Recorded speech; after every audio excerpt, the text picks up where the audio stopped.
Welcome to English for Everyday Life. Today we're talking about immigration and living abroad, a topic that's both practical and deeply personal. Whether you're planning to move, already living overseas, or simply curious, this vocabulary will help you navigate the process. Moving to a new country almost always involves dealing with visas. A visa is official permission to enter, stay in, or work in a country. There are many types. A tourist visa allows short-term visits. A student visa covers study periods, a work visa allows employment, and a family visa is for joining a spouse or relative. The conditions of each type differ significantly.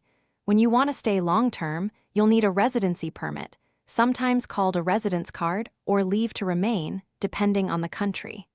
This is the document that officially allows you to live there.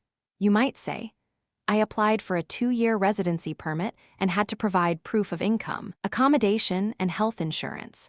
If you want to work, a work permit is often required separately from residency.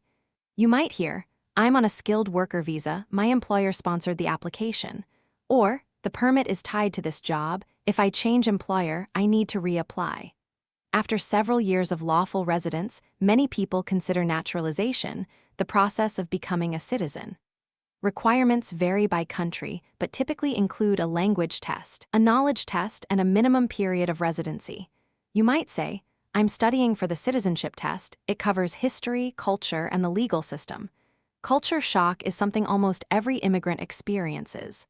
The classic pattern has 4 stages. The honeymoon phase, everything feels exciting and new. Then frustration, the differences start to feel overwhelming. Then adjustment, you find routines and build a life. And finally acceptance, you feel at home. Today we covered visa types, residency permits, work authorization, citizenship, and culture shock. Living abroad is one of life's great adventures. See you next time.